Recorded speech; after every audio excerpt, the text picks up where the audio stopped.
Bonjour, mon nom est Jean-Sébastien Boucher, je suis avocat, je suis associé chez Barrette et Associés depuis 11 ans. Je suis avocat spécialisé en droit des affaires et conférencier à travers le Québec. Il me fait plaisir aujourd'hui de vous parler de la société par action qu'on appelle l'incorporation. Qu'est-ce que c'est l'incorporation? L'incorporation, c'est une personne morale. Une personne morale, ça a des droits, ça a des obligations comme une personne physique.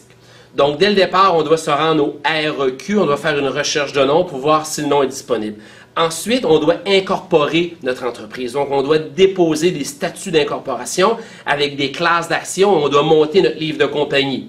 On dit souvent, ça prend des règlements, ça prend des résolutions, ça prend un avis de souscription pour les actions, des mandats d'administrateurs et des registres. Mais je vais vous expliquer ça de façon extrêmement simple. Dès le départ, on a un nom. Le nom doit être extrêmement important quand puisqu'on l'incorpore.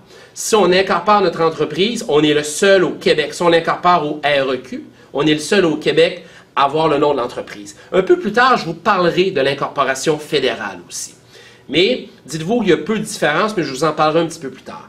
Je reviens à notre incorporation provinciale. Le nom est extrêmement important. Le nom va nous permettre de nous démarquer de nos concurrents. Deuxièmement, le nom, on va être l'unique personne au Québec à avoir ce nom-là. Et en plus, il faut faire une recherche, comme je disais, sur Internet pour s'assurer qu'on aura un site Internet avec notre nom, que tout ça est disponible. Ensuite, on doit avoir un siège social. Ça peut être notre adresse personnelle, ça peut être un local loué, ça peut être un immeuble dans lequel on a acheté, ou ça peut être n'importe quelle place, mais ça prend une adresse. Ensuite, il y a des gens qui vont investir des sous. Donc, les actionnaires. Il est possible dans une compagnie d'être unique actionnaire, d'être propriétaire 100% des actions, comme on pourrait être 2, être 3 et beaucoup plus. Donc, les actionnaires mettent une mise de fonds. En contrepartie, la compagnie leur émet des actions. On parle d'actions ordinaires. Les actions ordinaires sont des actions qui donnent le droit de vote et le droit aux dividendes et en cas de dissolution au reliquat. Donc, ces actions-là qu'on appelle les actions ordinaires, c'est des actions de croissance. Donc, plus que la compagnie va prendre de la valeur au cours des années, plus que vos actions vont partir à un faible prix et vont prendre la croissance, vont prendre de la valeur. Ces actions-là vous permettent de recevoir des dividendes. C'est quoi des dividendes? À la fin de l'année, on a fait les états financiers, il y a des profits et on va distribuer aux actionnaires des dividendes.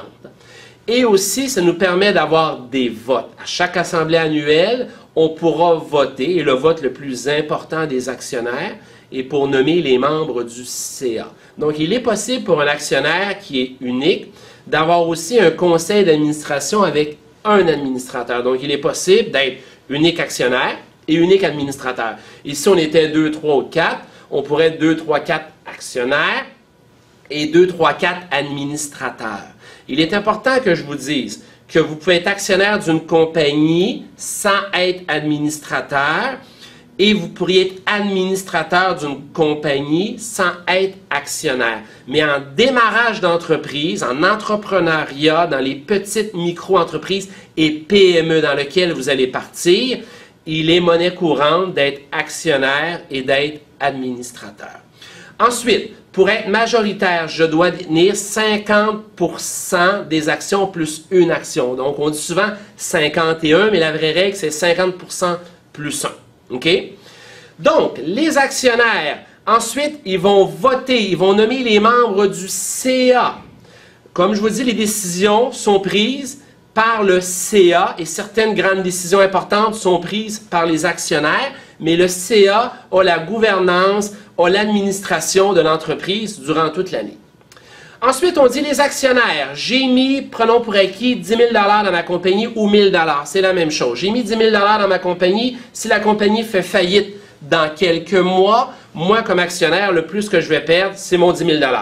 Si la compagnie se fait poursuivre, la compagnie est une personne morale, elle se fait poursuivre, l'actionnaire n'est pas responsable d'une poursuite. Ensuite, l'actionnaire a des dettes, elle contracte des dettes, etc. Elle paye, à un moment donné, elle a des dettes, elle a de la difficulté à payer.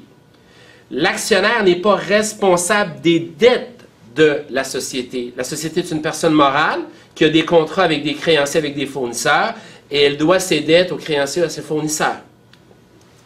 Toutefois, on dit, écoutez, il n'y a personne qui est responsable. Vous devez savoir que l'administrateur, donc l'actionnaire, qui s'est nommé administrateur, À titre d'administrateur, il aura 5 grandes responsabilités. Premièrement, les administrateurs d'une société par action sont responsables de la TPS et de la TVQ. Donc, une société, dès qu'elle va faire 30 000 $ et plus, elle sera dans l'obligation de s'inscrire à la TPS et à la TVQ. En bas de 30 000, on n'est pas obligé. Mais dès qu'on est inscrit, on doit retourner à chaque trimestre la TPS et la TVQ. Ou à chaque année ou à chaque mois, tout dépendant de notre chiffre d'affaires. Mais prenons pour acquis qu'à chaque trimestre, on doit retourner à la TPS et la TVQ. Si la compagnie ne le fait pas, les administrateurs sont responsables de manière illimitée et solidaire. Donc, si on était 3 administrateurs et vous êtes le plus riche et les 2 autres se sauvent, n'ont pas d'argent, vous devrez rembourser la TPS et la TVQ. Deuxièmement, les DAS. Les DAS, c'est les déductions à la source.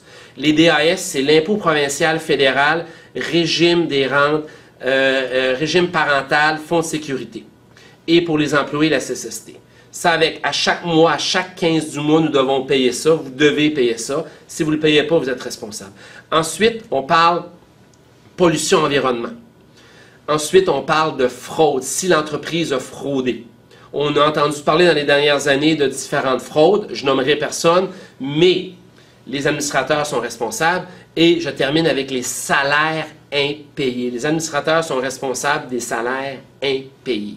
Vous devez savoir qu'il y a un programme fédéral qui fait en sorte que si vous êtes employé d'une société et que votre société ferme ou fait faillite et que vous n'avez pas été payé, il y a un programme fédéral qui fait en sorte qu'il va venir vous indemniser. Donc ça, c'est les responsabilités de l'administrateur ou des administrateurs. Donc, c'est extrêmement important d'être en contrôle, de voir les états financiers, de voir le compte de banque, de voir les chèques, de bien connaître la situation avec le gouvernement pour être capable de voir si tout a été bien payé.